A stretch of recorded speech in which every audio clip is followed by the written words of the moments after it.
Hello, everyone. Welcome back to another episode of Speaking Legally, where the legal meets the cultural, sponsored by Destiny Designers University, featuring our co-hosts, Edward Pichardo, Esquire, and Bryce Russell, Esquire. We're here each and every Wednesday, 4 p.m. Eastern Standard Time, talking about what's happening in real time in the news, how it affects our community. And you have two legal experts who do this work each and every day in criminal law, civil, and immigration law. So you have the experts of the experts here, and there's a lot to talk about today. An hour is clearly not enough time, but we're going to do our best to go through some of the things that are in the headlines all over the country. But we're going to start locally. But before we get into all of the content today, of course, I want my co-host to be able to greet you. So we'll start with you, Mr. Royce Russell.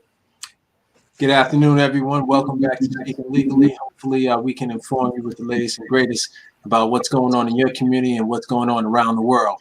I hope everybody's safe. I hope everybody's following the Corona guidelines because we want to see a better tomorrow.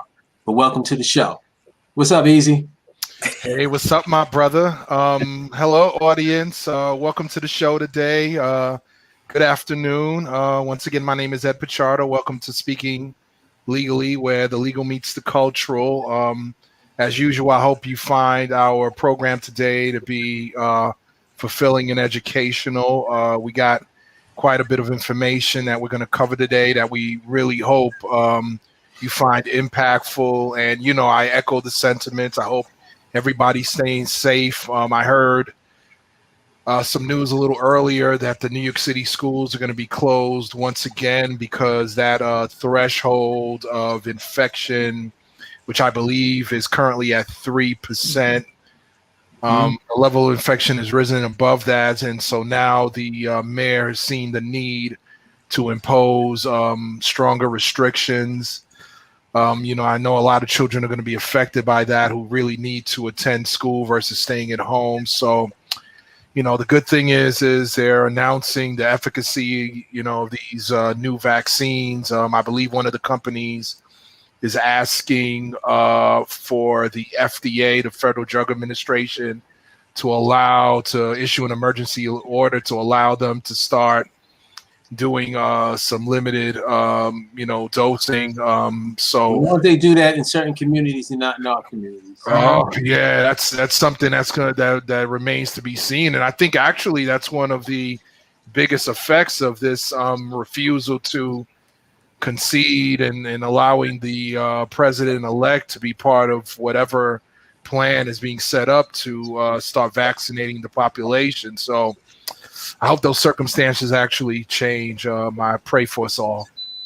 Yes, absolutely. I saw that note come through on my alerts, and I'm just thinking about all of my friends who are principals in these schools and educators. You know, it's the children, it's the educators, a lot is being affected, but please, I don't know how many ways we could say it. Wash your hands, wear your mask, and stay as socially distant as possible. A lot of people started getting comfortable. They started feeling like, oh, it's easing up, it's under control, especially in New York, because we were the epicenter, and then we had the leadership to bring the numbers down, and now we see the spike. So prayerfully, this is not our reality for the rest of the year, but we can do our part. So thank you for reminding us, both of you, of that. And of course, in the news, there is more going on. Now, this hasn't just happened this year. Unfortunately, a lot of what we've talked about in our show, we've seen this over and over again. And the news is hot with this particular case. I'm going to play a clip about this because one of our attorneys right here on the show knows quite a bit about this case. You might not have heard of it when it happened, but because now it is at the peak of getting into the news cycles because the DA's office has made some comments, and well, let's go to the video. Death of Kowalski Trawick last year in the Bronx. We're hearing from his mother as well after a full report was released to the public by the Bronx District Attorney's Office on Tuesday of their investigation, which found no criminal wrongdoing by the officers involved. 20 minutes of video released by the DA's office in the Bronx showing the series of events and 911 calls leading up to the officers shooting and killing Trawick inside of his Bronx apartment. Trawick is seen on video here walking through the halls of the supportive housing facility where he lives with a large wooden stick, knocking on doors and talking. The security guard calls 911 twice. So does the super, saying he's harassing tenants and the super and is, quote, losing his mind. Trawick then calls 911 himself, saying he's locked out of his apartment and needs to get back inside. Now, minutes after firefighters do let him back in, 2 police officers arrive, speaking with the security guard and then knocking on Trawick's door twice, pushing it open themselves, finding Trawick in underwear, who's repeatedly asking why they kicked open his door and why they're in his home. He picks up a knife, is still holding that long stick, and refuses to drop the knife when officers tell him to multiple times. All of this is caught on one of the officer's body cams, which you can see right here. One officer then uses a stun gun on him. When Trawick gets back up and starts screaming and moving towards the officers, they open fire, killing him. His mother is demanding those 2 officers be fired. They didn't take my son's life under consideration. They didn't even treat him like a human being. So why should they be out to protect and serve when they're killing people? The attorney working with Ellen Trawick, Trawick's mother there, says that they are moving forward with a civil lawsuit and again, trying to get termination of those 2 police officers involved. So before we get into the commentary, the attorney that they referenced, and there's another clip featuring our very own Royce Russell Esquire. I do want to say hello to Deborah. Hello, Richard. Yes. Wow. A lot of people didn't know that this happened, and now it's getting the attention, but there are a couple of pieces that were left out of the video. So Mr. Russell, over to you as you represent this family with another wrongful death. Well, I just ask that everyone that sees the video, everyone that reads the news articles, as well as reads the Bronx District Attorney's report, read with a critical eye and use their critical thinking and look at how words can direct a narrative. You know, having represented the family and know the family for a while, and having been engaged with meetings with the Bronx District Attorney's Office, and having read the report, this is all too familiar where positioning plays over people. And when I say positioning playing over people, I mean positioning of politics, positioning of one agency, making sure another agency is insulated, and forgetting that there's a real person here, there's a real family, there's a real death.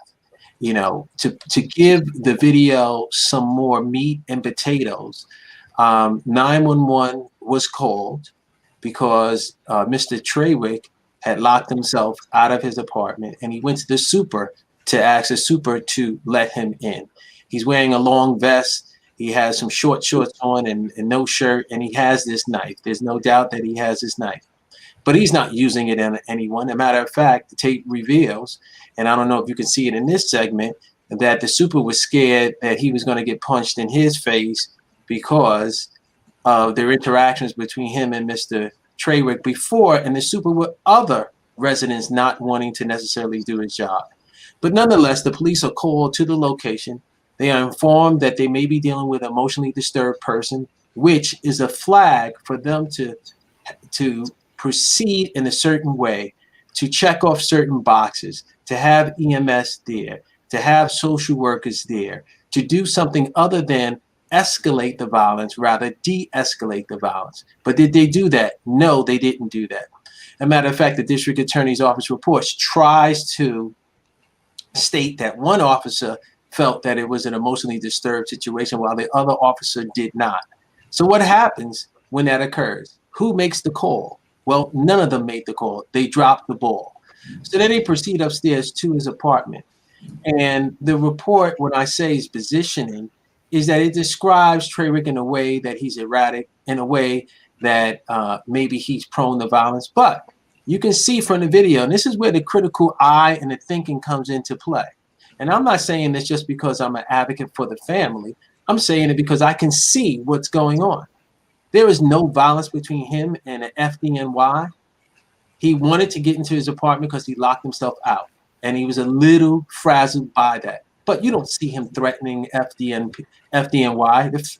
The fire department does not feel threatened. They have a conversation with him. They let him in his apartment, and he goes in his apartment. And he never leaves his apartment after that. That is so important, because if he was a threat to anyone, he would have left his apartment again, which he did not. He wanted to get into his apartment and was locked out. And the fire department will tell you, the personnel will tell you that often when people are locked out, they exaggerate. Oh, there's a fire. Oh, my baby's in the car. So the fire department can come and do their job. Trawick was no different. They did his job. They did their job, and they left. And he went into his apartment and closed his door. Then the police arrived. Johnny come lately. A day late and $1 short. Do they speak to the FDNY when they leave the building? No. Do they speak to EMS? No. They speak to the tenants, or at least a security guard and the superintendent. The security guard says, I don't know, I don't have any information. And the superintendent frankly says whatever he says about his past dealings, but through the video, which you do not see because it's cut and edited, you will see how Trawick had walked past the superintendent at least 2 or 3 times downstairs in the lobby while waiting for the fire department to come. So clearly, if there was any threat and he wanted to do something to the superintendent, he could have done it then. But that did not happen. So bear with me, because the critical listening and thinking is important. So now the police go to his apartment.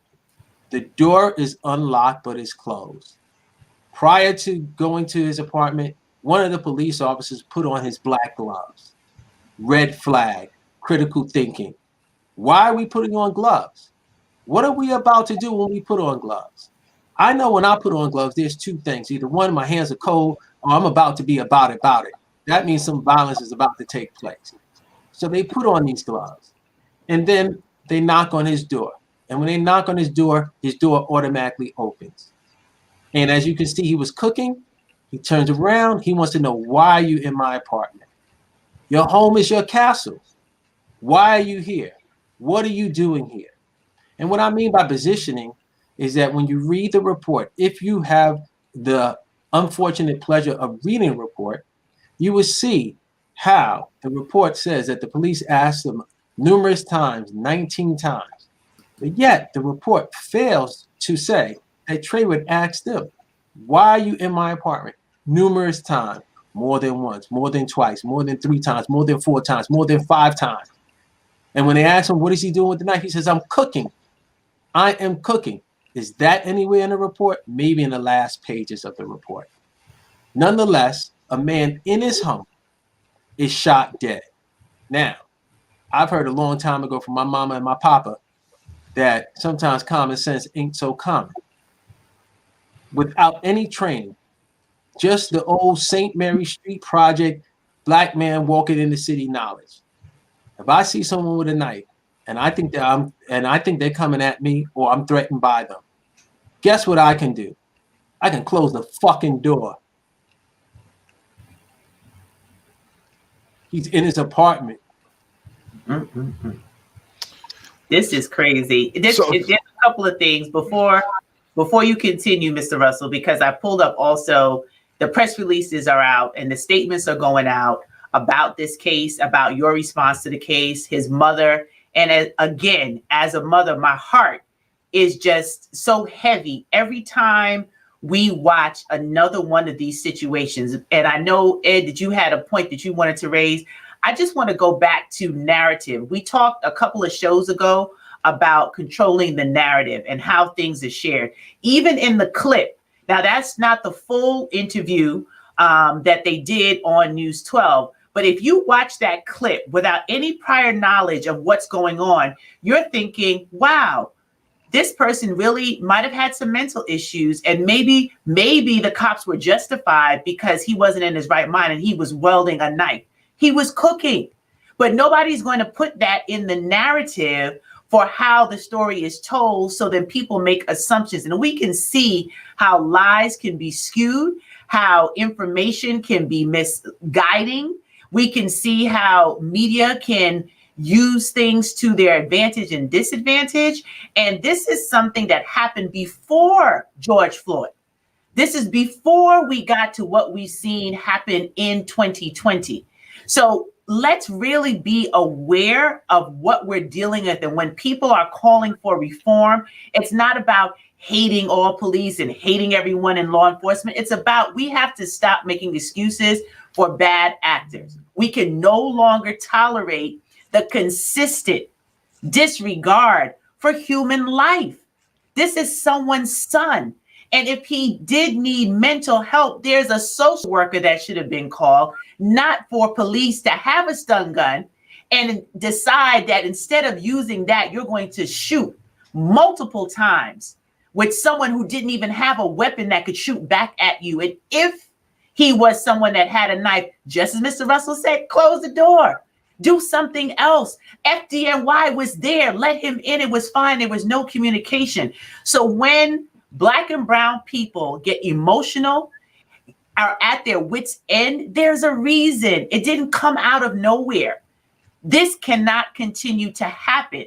And when we talk about the legal meeting the cultural, these are just small pieces of a larger problem that we have to face in this country. But we're grateful that Mr. Russell and Mr. Pichardo chose the profession that they chose because they understand what happens in our culture. So they are committed to defending and seeking justice on behalf of those who no longer have a voice, and a mother that has to watch and read what happened once again to her child in a court of law over and over. You know how much trauma that is for the mother and the family? And then for the attorney to have to be in dialogue and discourse with those who want to defend and say that they had rightful and just cause to kill a man. And what the video doesn't show, and although it's in the report, the African American officer who was the older of the two, the more experienced, he tells his white counterpart, and I do think race plays a part and classism plays a part in this. He tells him, put the taser away. We're not going to use it. What does the rookie do anyway? Pulls out the taser and his gun. He's not ambidextrous. He's right-hand dominant. So he has the taser in one hand and the gun in the other. Procedural 101. You never pull both of them out. You only pull one out, and you use the taser first, and you use it more than once. By having both of them out, he's setting himself up for reckless, careless behavior that goes on in our community.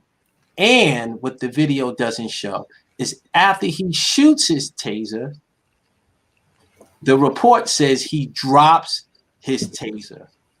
I beg to differ. He throws down his taser and he kicks it to the side, and then he uses his gun. But we have critical thinkers and watchers when we see this.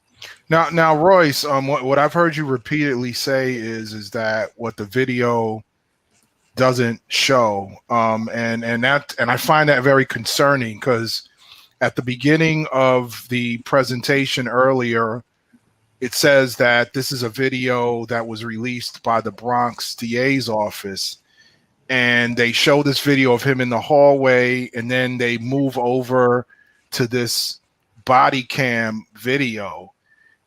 Is there been like a selective portrayal of this incident by the Bronx DA's office? Would you call it that? Well, I wouldn't call it that, because we saw all of the footage. I think the media, News 12, in the effort of trying to show, some portion of the case, did their own paring down. But once again, it goes to the narrative. It goes to what is being shown and how it's being shown. So let's that's why I'm able to say what I'm able to say. But go ahead, Dr. Grant. I'm sure you have some more video. Yeah, I just pulled up what Channel 7 has. So let's see what they portray. Finding local pros takes. After, of course, we get through the commercials.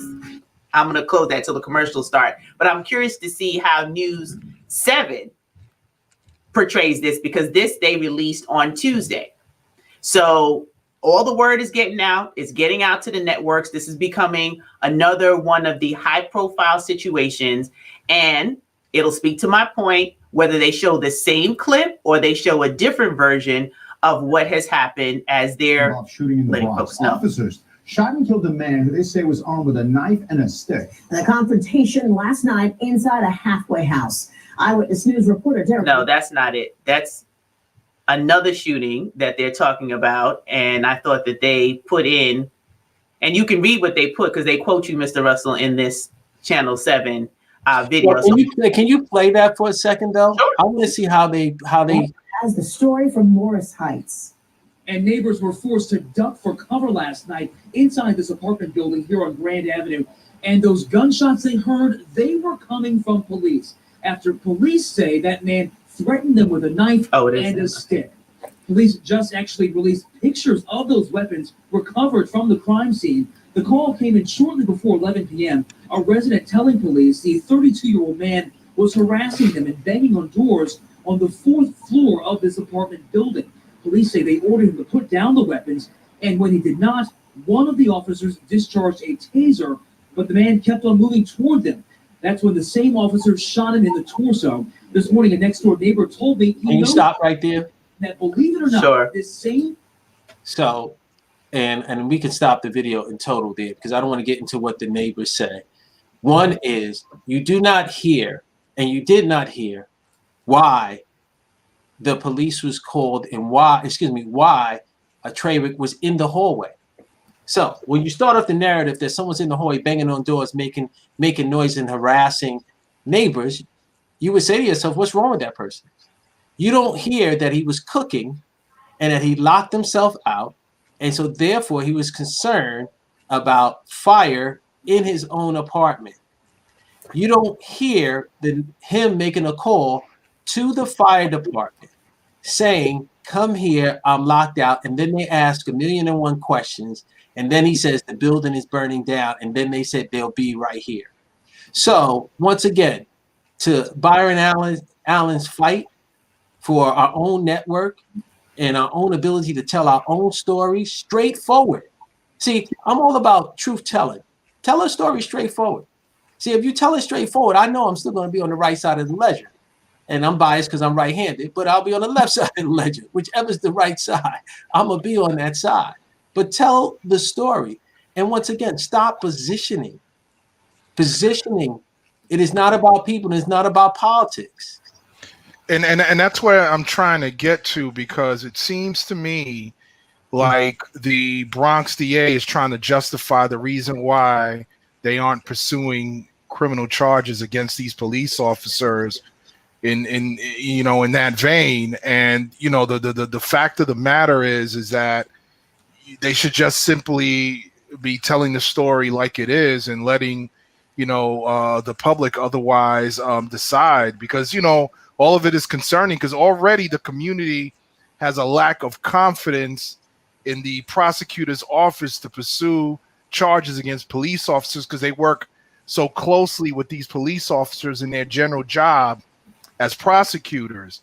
And so you kind of see this failure to charge them, explanations as to why that leave out pertinent, critical facts that just contribute to the lack of confidence that the public has in local prosecutors to pursue charges in events like these, where it results in a civilian death. You don't hear any talk about the fire department. I would presume too that with the cooking situation, I believe he was already cooking or had stuff on the stove when he was trying to get back into his apartment. Maybe, right. Maybe not. I'm not sure.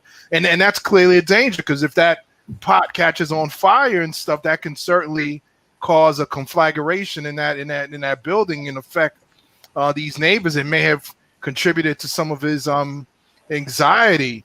I don't know if this is the appropriate time right now, but I believe that, and we talked about this a little earlier, this was a civilian death at the hands of police officers. So it sounds like it rightfully fell within the four corners of the governor's executive order, which empowers the New York State Attorney General's office to investigate these incidents. Because what year did this happen, Royce? This happened in 2019. And let me And the executive order went into effect in 2015. Let me add one point.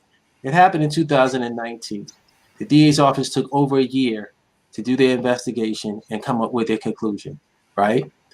And if we're going to have a judicial system, and I'm going to sound like the Philadelphia 76ers, would trust the process, present the case, allow the grand jurors to decide whether or not there was justification in the actions. Don't anticipate that based upon these facts, and if I read the law of justification to a grand juror is going to decide that no, these facts are not worthy of an indictment. Let the grand jurors do their part. That's why we have them. That's why they are there. If you're thinking about how you're going to win or whether you're going to lose at trial, you're skipping class. You're skipping the process. And so I'm not saying that anyone should be over prosecuted. I'm just saying that we know that the advantage is never in our favor when it comes down to being shot dead, assaulted by police. And we could look at all the charges: negligent homicide. We could look at manslaughter. We could look at endangerment. We could look at several of those charges, apply them to the facts. Was he saying, I'm going to kill you? Or was he saying, get out of my apartment because I'm cooking? Why are you here? Is it that you were scared, that you thought when you tased them that a taser is supposed to knock you out and immobilize you forever? Not understanding height and weight plays a role. Is that not in your training? And is in your training where you use the taser one time and that's it? It's over. You use it, you drop it. I can't believe it's in your training that you're supposed to take out your gun and your taser at the same time, or be insubordinate to a superior officer that says, we're not even going to tase, which means that we're not even going to shoot. Royce, this goes back to an earlier episode's discussion that we had, I believe, in relation to the grand jury in the Breonna Taylor case. Yes. And this idea of the prosecutor presenting facts, presenting charges, and allowing the grand jury to then decide what is proven. And it seems like, we keep coming back to this issue of prosecutors saying to themselves, well, this is what I'm going to selectively represent, or maybe not represent at all. And I think this is what is troubling to the community and causes them to lose confidence in the system. If I may, when Governor Cuomo back in 2015 put in Executive Order number 147, and part of the reasons that is stated in that executive order for this ultimate, exercise of power was that whereas there have been recent incidents involving the deaths of unarmed civilians that have challenged the public's confidence and trust in our system of criminal justice, and whereas public concerns have been raised that such incidents cannot be prosecuted at the local level without conflict or bias, or the perception of conflict or bias, and whereas it is necessary to ensure that a full, reasoned, and independent investigation and prosecution of any such incident is conducted without conflict or bias, or the perception of conflict or bias. And he goes on to the talk about the appointment of a special prosecutor, and certainly, I mean, this, I think this incident and what you've discussed raises that concern here, and I'm rather baffled why there wasn't this wasn't picked up by the AG's office here. And go even a step further. This is a time where de Blasio and the New York City Police Department has implemented the CIT training, right? And that is training where you have a social worker. That is training where you have someone to deal with the emotionally disturbed, right? And I'm going to take two avenues. One, first, let's take the avenue emotionally disturbed person. We saw nothing there that reflected training, nothing that reflected calling a social worker. We know CIT has been a failure because less than 1/3 of the police department has been trained in that, but we saw nothing that reflect that. But let's put that to the side. Let's just say we do not deem Trawick a EDP. So at the very worst, you got a call about someone harassing other neighbors. That's what you got. Banging on the door, other neighbors, might be carrying a knife. So now you have a misdemeanor, which is a year or less in jail, and you have a violation, which is not even a crime. Those are the acts that you are calling yourself to. You're not calling yourself to a homicide. You're not calling yourself to an assault. The police are being summoned to a entity, a building that they know have people that are transitioning, and they're being summoned to someone that has that will be charged with a misdemeanor at the highest, a violation at the lowest.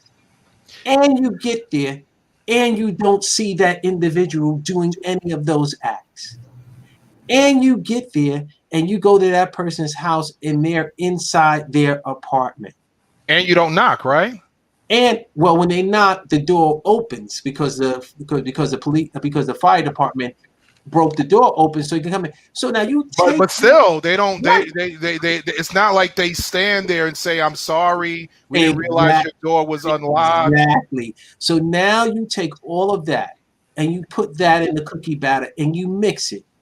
And what you hear is put down a knife, put down a knife. You don't hear any communication. Hey, sir, we got a call about you harassing some folks. You know, is everything all right? Hey, man, I'm not harassing anybody. I'm just trying to cook my meal. Okay, please stay in your apartment. Don't do that again, right? You know, you don't hear any of that, right? You don't hear any of that. That is everything okay? We saw the fire department come downstairs. We saw FDNY come downstairs. Is everything all right? Everything is good? Okay, well, we get another call. We're gonna come back, right? None of those liberties that you know that happens in other communities happen here. What you have is, and I say it in cardiac arrest, right? Order after order after order, right? My response to you, what are you doing in my apartment, does not get answered. It is seen as a challenge, seen as questioning authority, seen as disrespectful, not seen as a question that should be answered. Sir, we got a call from other people. You know, they saying you banging on the door. Oh, well, you know, I was locked out and now I'm in. I'm great. I'm good. Go about your business. That's unbelievable. That's unbelievable. And like you said, the courtesies that are extended in other communities that are not extended in ours, it just adds to why the frustration doesn't go away and why there's still so much unrest, because we're not dealing with root causes. We're not dealing with the truth and the reality. And we have this situation where he was in his home. He asked the question, even when he wasn't given the courtesies, there was still opportunity. And you had a senior officer next to you say, put the taser away. An African-American man who's probably a great cop, who's probably been on the beat in that community. He knows what's going on. He had enough knowledge and wisdom of years, we would assume, I'm assuming. And he's saying to a rookie, put that away. He knew that wasn't the time and place, but can he really say that publicly? Can he really talk his truth? I would also assume, and I know what happens when you assume, that probably not. He's probably going to have to just lay low. Who knows if he'll have the courage to stand up and to really share what happened as you are about to take this, you know, all the way to justice. And we'll be praying for you, Mr. Russell, for your strength and your ability to stay the course and help this mother get justice for her son. Now, Royce, just kind of getting into some of the legal here. I noticed that it's the mother now suing, and I reviewed your complaint. So it's the mother suing on behalf of her son. Is that correct? Right. She's the administrator of the estate, right? The mother and father union. There's no need for the mother and father both to be the administrator of the estate. So it's just a legal matter that one of the parents is going to be the administrator of the estate. And so she's suing on his behalf as the administrator of the estate, and for her and her husband for the loss of services, loss of love, loss of, family one, loss of enjoyment. We can go down the list of losses when it comes down to losing a family member for which this family was very, very tight, very, very close. He was the only one that left Atlanta. Everybody else stayed in Atlanta. He wanted to follow his dream. He wasn't married, right? And he wasn't married. He wanted to dance. Would that have made a difference, though, here? It would have made a difference in reference to how the city values one's life, right? The fact that he would have had to have taken care of kids. But to me, he's gone. What I'm actually talking about, quite Royce, and I think we saw this happen in another case many years ago. Let's say you got someone who dies at the hands of the police like this, wrongful death, and you have a spouse and you have parents who at that point becomes your client, who has the right to sue on behalf of this person. Usually the spouse they're first in line, right? Because that's his immediate family member, right? So therefore they would control what we call the decision-making tools. However, I have seen where spouses don't want to be involved. They don't want to carry the burden of being the administrator of the estate. So the parents will come in. Obviously, they're first in place in reference to any compensation, and the kids are first in place in reference to any compensation. But this is a young man that wanted to follow his dreams. He came to New York to follow his dreams, to be a dancer, to be a gymnast. He was working, right? Because people assume that folks of color don't work. He was working, right? He was in that particular facility or housing because he was transitioning to other housing. So there was no negative or no connotations whatsoever that you can give for which he should be treated differently than anyone else, except for in that facility, there are people that have different needs and challenges. And even if you were to put him in that category, NYPD failed in meeting the needs and challenges for him. And if you were to take him out of that category, they failed even more. That wasn't on their mind. I mean, I've heard someone say during the many meetings that I've had that this was a failure in communication. Well, shit, somebody's responsible for that. And somebody should be held accountable for that. Failure of communication just doesn't happen out of the clear sky. Somebody fails to do something. I think it's something even bigger. I think it's a failure of empathy. It's a failure to perceive Black males as human beings. It's a failure to perceive individuals as human beings when they are living in certain circumstances, in certain neighborhoods, in certain housing, in certain places. You continue to see this failure to consider people. I mean, the other day, I believe I sent you guys that news clip about the Black male dentist who happened to be in his office late, and the police come and they're like, "What are you doing there? It's late. Are you the owner? What are you doing in there?" And he's like, "Whoa, wait a minute. I'm in my office. I own this property right here. I don't have to, respond to you guys." And it got to the point where he himself had to call the cops on the cops because they were threatening him, like, "You better open this up." And he's like, kind of like that same idea that because I'm Black, you could just trample on my rights and treat me any old way because of whatever internal biases or common thoughts that you have about what I'm supposed to be doing and not supposed to be doing. I'm not supposed to be driving this car. I'm not supposed to be in this area past a certain time of night. It's like it's 2020, but it feels like it's 1920 or even 1820. It's amazing and ridiculous at the same time. And we talk about in cardiac arrest, calling the police so the police could be a witness, right? Calling 911 when something's happening so it could be recorded. And how crazy is that? And once again, but for hallway video, yeah, we can say, thank God there was body cam, but one of the officers didn't have their body cam on. Didn't have it. He left it at meal, right? So now here's a silver lining. The silver lining is that Darcel Clark, African-American woman, Bronx DA's office, despite not doing what I think she should have done, it afforded us the opportunity to have a sit down and to hear the report before it went public. And we know that has never been a courtesy that we've received before, people of color. We may agree to disagree on a lot of things, but having that moment is important to a family that's struggling with what's going on. And it's important to me as we move along. It showed some sense of humanity, although I can scale it at whatever number I want to. But if this was in Manhattan, if this was in Staten Island, if this was in Queens, we wouldn't have had the courtesy of sitting down at any table, any kind of forethought on sharing anything that may be issued in the public before it is actually issued. And we can go back to Ramarley Graham, where NYPD showed tapes of somebody running down the street alleging that it was Ramarley Graham, and that person had white on. And the house video showed that Ramarley Graham had all black on and was coming from a different direction. So, you know, the professional and the courtesy that was afforded us, even though it was long overdue, one would say was still given to us. And so that is a silver line. It's so much. I know we've talked about one of our special guests coming on, and we'll keep you updated on when we talk about the real life trauma that we're experiencing as Black and Brown people. This is not. It's not easy. It's not easy to swallow.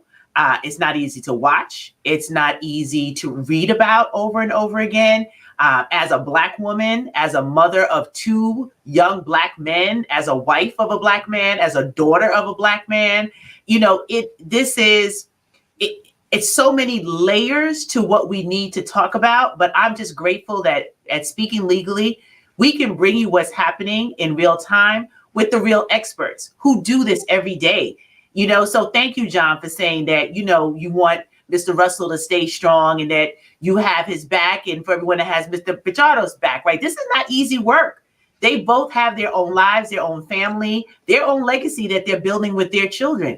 But they've chosen this profession to defend justice, to defend those who can't defend themselves. So when these things happen, we have to be knowledgeable about it. We have to raise the volume on what needs to happen. Let's not muddy the waters with multiple discussions that don't get us to the finish line of making what needs to happen for real substantial change, not just rhetoric, not just talking because people are tired of seeing folks marching and they're tired of hearing what's happening with all of the groups, all of the organizations who for years have been trying to bring light to the disparities that happen in our communities. The time for action is now. 2020 has been an unprecedented year. We've gone through trauma with COVID-19. We're still going through it. We started the show talking about what's happening in New York with New York City public schools, and there goes New York, there goes the rest of the country. So we have a lot to be worried about. But as my dear friend, Reverend Freddie Haynes from Dallas, Texas said, we're not just battling the pandemic of COVID-19. We're battling the pandemic of 1619.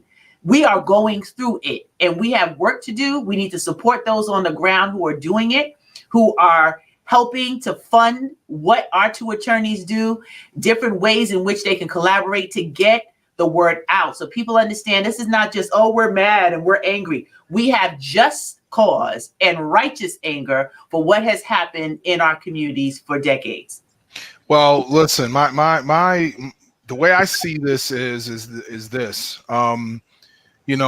Royce, you're a gentleman, always gracious. I've always observed that over the years. In this case, however, though, I simply have to say that we have to put pressure on our elected officials, be they white, be they Black, be they brown, yellow, or green, to do what they are empowered to do. And what I'm talking about here is that the way I see it, we have a failure here. This is clearly a case that falls within the purview and jurisdiction of the Attorney General, who's also an African-American female. I respect her greatly, Tish James. I know her. I've met her several times, and I see her around. And I'm hoping she maybe does a secondary review of this incident. I'm not sure if that's possible, but I would imagine it is. Local prosecutors are in most cases commonly very conflicted in terms of prosecuting the officers that they have to work with every day.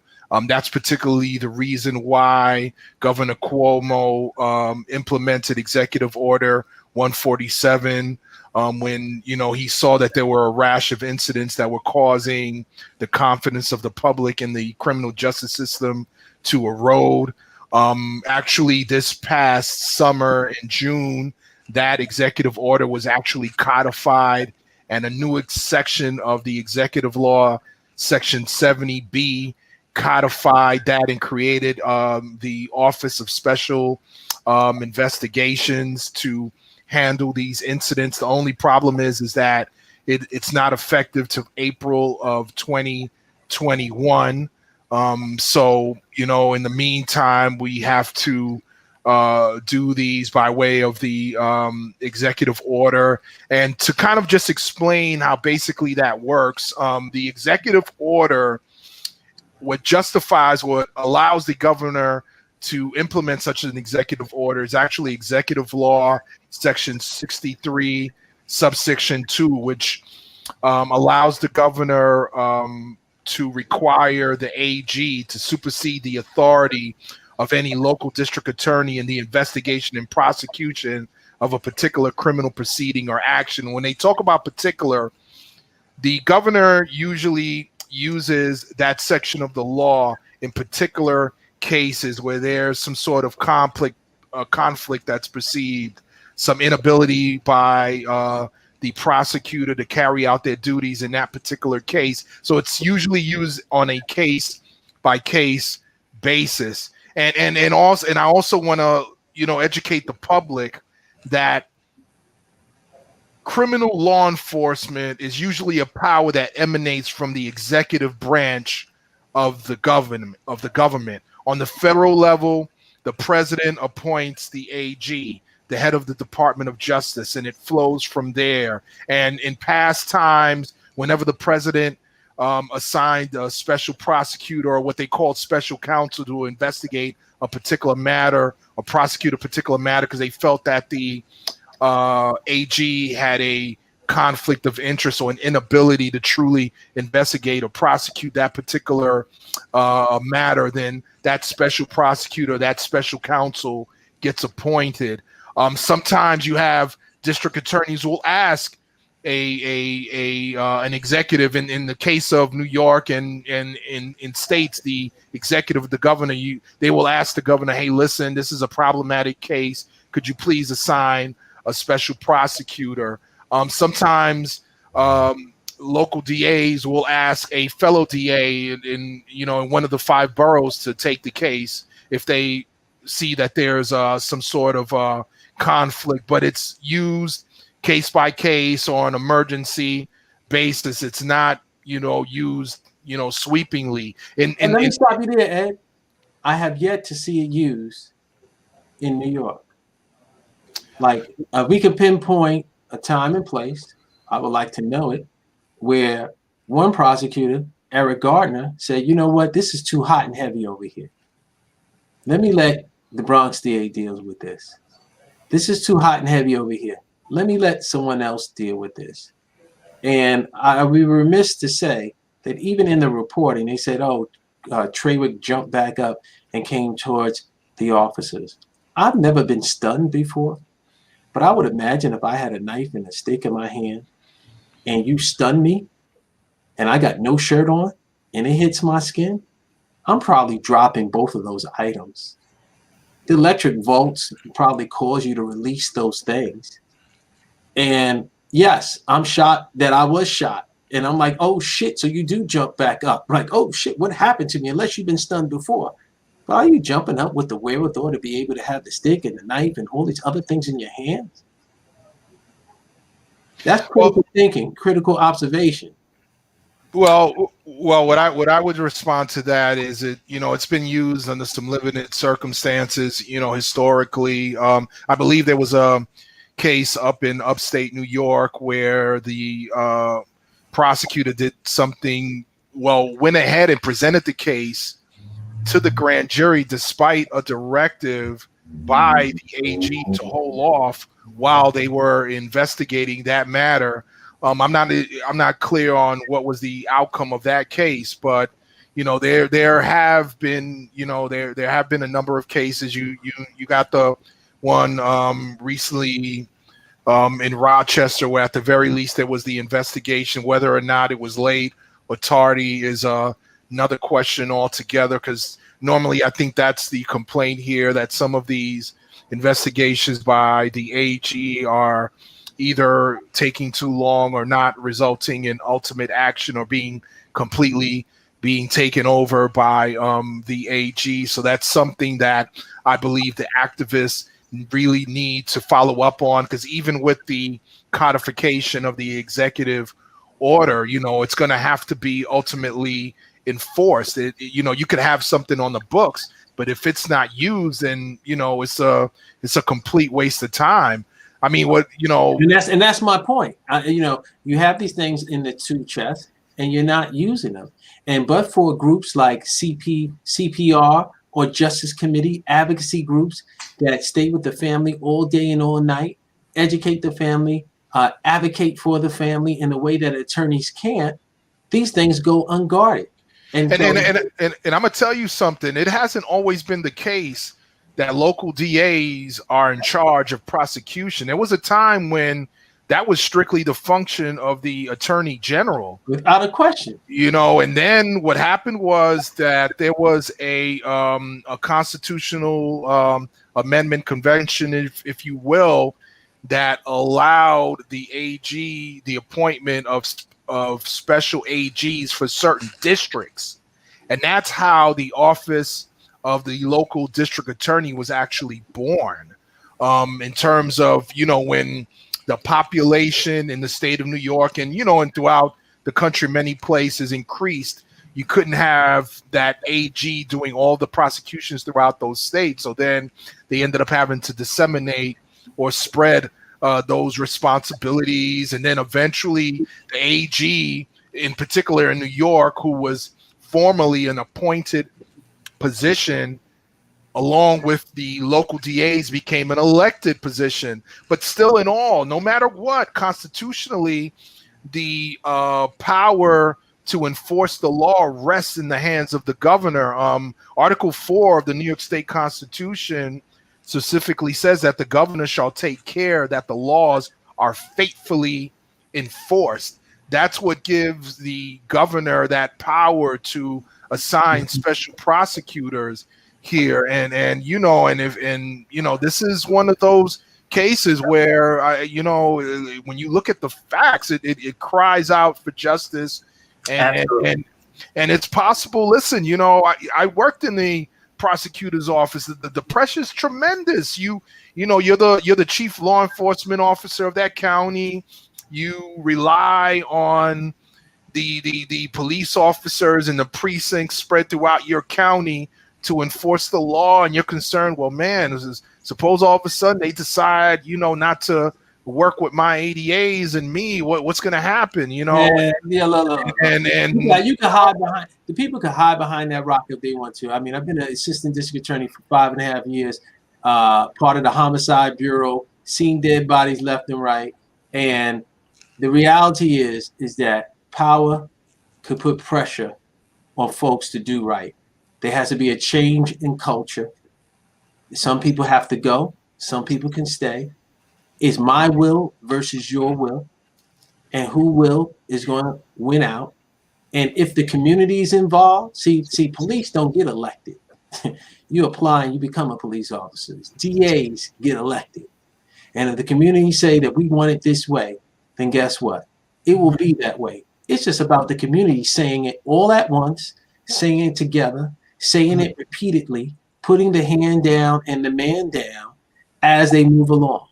Well. Listen, what I'm getting at, Royce, basically is this: historically, there have been times, special times in history, where the executive, the governor, has been pushed to make certain decisions, or the local DA makes the decision and realizes that they're in a pickle. Like, for instance, during the Howard Beach incident, the Queens District Attorney, Richard Brown, decided that there was too much pressure. The witnesses in that case did not want to cooperate with his local prosecutors because they didn't trust him. They didn't trust him. And eventually he asked Governor Mario Cuomo at the time to assign a special prosecutor. Who did he assign? He assigned Charles Hines, who eventually later on became the DA in Brooklyn. DA of Brooklyn to prosecute the case. More recently, Governor Cuomo appointed Nassau County DA Madeline Singis to prosecute Eric Schneiderman, who was the AG at the time, who was being charged with some criminal offenses because he saw that there was a conflict with DA Cy Vance prosecuting the case, because Schneiderman had been investigating Cy Vance right before his own case was born. And so and the reason why Schneiderman was investigating Cy Vance was because of what was the mishandling of the Harvey Weinstein matters. This web is too much. I tell you, it's and I thank you, Jason, for your comments, and Deborah and Monica and Jesse. We appreciate what you shared.